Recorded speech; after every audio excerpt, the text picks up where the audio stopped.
Of Tool is now joining Pulaski County first responders on their calls. Earlier this month, we gave you a peek at their new sensory emergency kits, and now we have the public safety members, Sean Height, Mike Garnett, and Chris Gannon, all here to tell us more about the importance of these types of tools. So thank you so much for being here, gentlemen.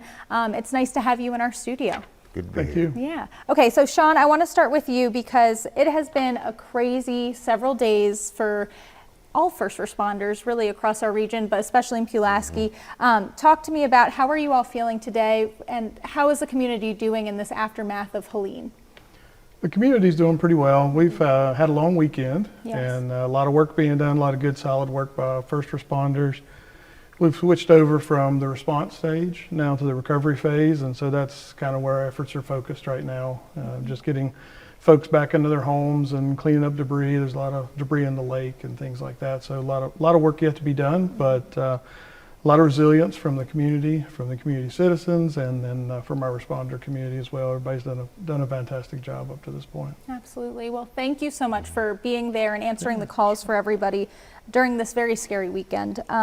So we want to talk about something that is helping people feel better when there is an emergency. We have an array of items on our table here, but there's this great new thing, part of your Pulaski County Public Safety Sensory Sensitivity Program. So I want to kick off just why is it important to have these tools in your toolbox and allow first responders something extra when it comes to responding to maybe emergencies with different types of patients?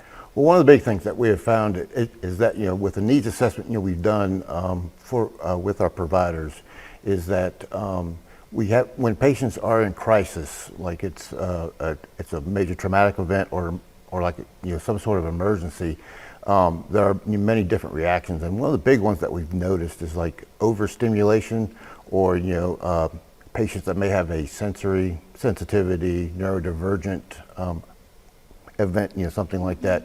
Our staff was needing something to better counter react that with, because one of the most important things in the patient assessment process is communication. So without that communication, for us to be able to truly assess the patient, patient history, chief complaint, things like that, it was a bit more challenging for our providers. So in collaboration with one of our local rescue squad partners that already has a program in place, we came up with a process to start the program. The program itself includes kits on each of our ambulances that have all these devices in them, that we can actually use them. And that way, in the process of patient care, if there's a patient that's overstimulated, that's maybe shut down, or maybe non-communicative, we now have those resources that are readily available to our staff to be able to help them with that process. Yeah, it starts the conversation, it begins that dialogue, and you look at some of these things and you're like, wow, these are toys, these are headphones.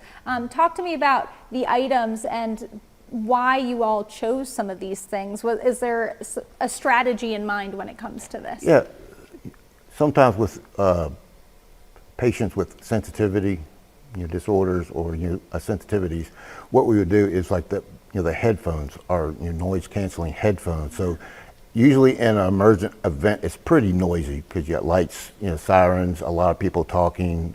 You may have yelling, screaming. It may be sounds of actual rescue work itself. So by putting these headphones on, that kind of cancels a lot of that extrinsic noise. It will help calm them down. We have sunglasses that were graciously donated by our county tourism department that helps those with light sensitivities. The big thing are the message boards that we carry. We have small whiteboards with dry erase markers, and we have an actual message board that has information about the patient's chief complaint, their signs and symptoms.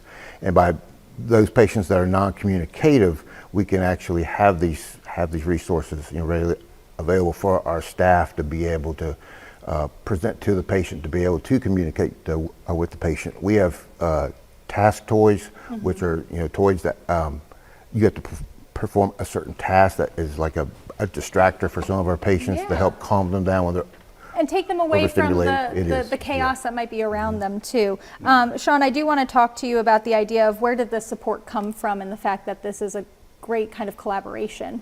Yeah, it truly has been a collaboration. A lot of it was from departmental funding, which of course approved through county administration, the board of supervisors, And as Mike mentioned, there's several departments, tourism, economic development, that have donated different items that have gone into this kit. So much like a lot of other things we do in Pulaski County, it's been a collaborative effort. It's been a great kind of effort, yeah. And Chris, I know we're running out of time, but I Sure. do want to include you in this.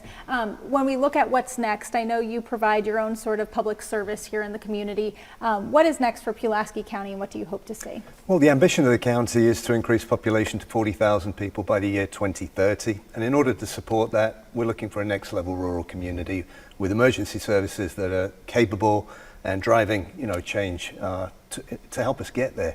The county have been following a report, a study that was conducted in 2022, and you're going to see a lot more initiatives like this. These guys have been running with these fantastic initiatives on a micro level, but you're going to see some big macro changes coming up as well in the next 5 years. Yeah, that's amazing to hear too, and hopefully we'll have you back to talk about all those great things and the change that we'll see in Pulaski County. Right. Thank you so much for being Thank here you. and You're bringing in welcome. all these goodies. It's great to see, and thank you for the Thank first you. responder response this weekend. Right. All right, well, stay with us. We have more to come after this break.